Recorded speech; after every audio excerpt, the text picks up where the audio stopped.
อันนี้ทีมงานของรถดอนแดงเนาะนี่มาถ่ายรูปแล้วใช่โอ้ยไปแม่เอาอ่ะจอดเดี๋ยวนั้นเราไปกวดเอาเลยกินรถแม่แม่ให้แล้วมาละที่ปืนมันมาแม่แต่ที่ปืนมาเด้อ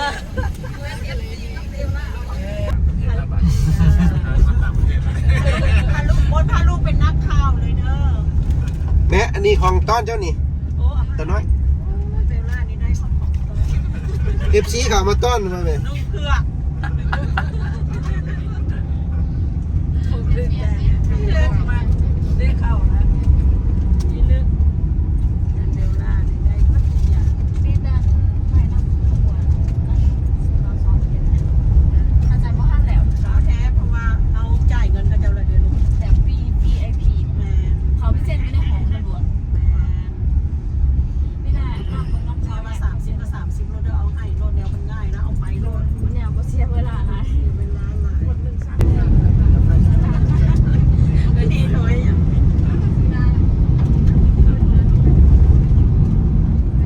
อันนี้รถไฟเขาแรงกลางเลย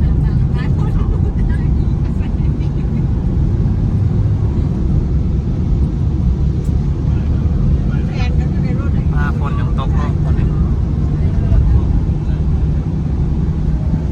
พาสปอร์ตก็ได้ลงกับเก่าเด้อ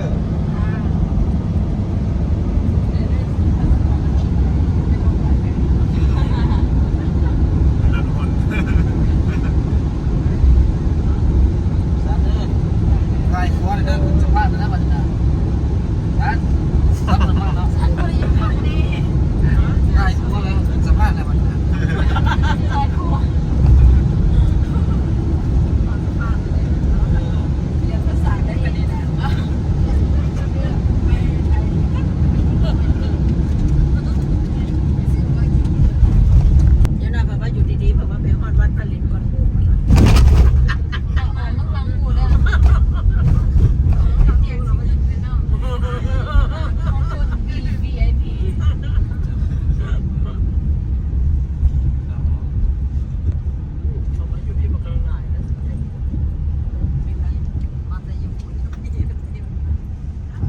ติดงานเนาะ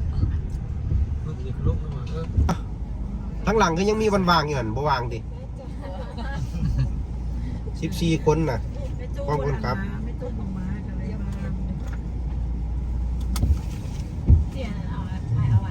ไม่ได้เกียร์ตัวนี้เกียร์รถมีแต่ปื้มเมาอยู่ในนั้นเบิด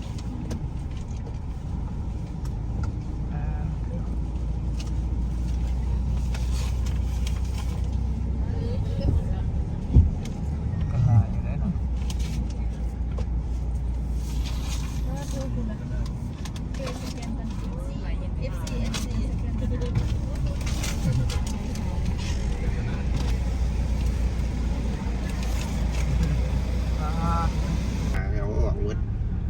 บ่มีเขานั่งพอหน่อย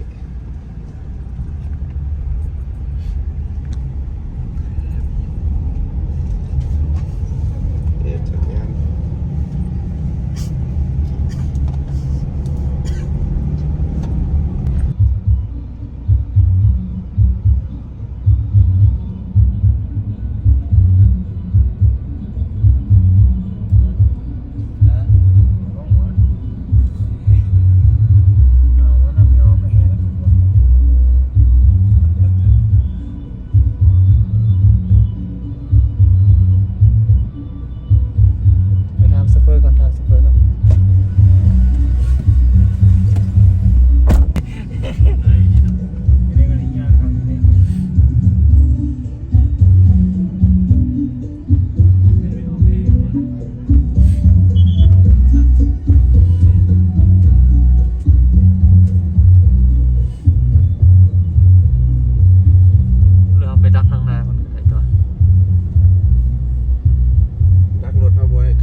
ว่ามีความเก่าแก่หลายเนาะเบิ่งแต่สมัยแต่ก่อนนี่ดิความเก่าแก่เลยสมัยแต่ก่อนน่าจะลอยแพงกันด้วย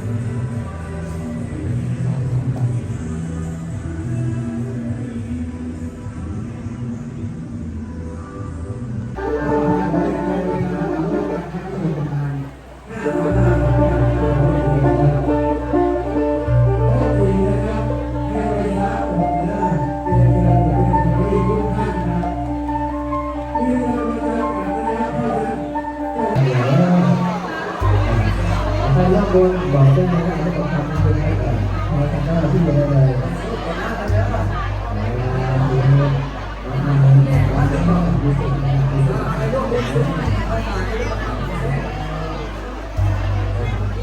แล้วหลังจากนั้นทำได้ที่เราลักตัวเลยนะที่เราต้องทำสิ่งที่เราตอนแรกเรื่องเดินที่ที่มีเรื่องอะไร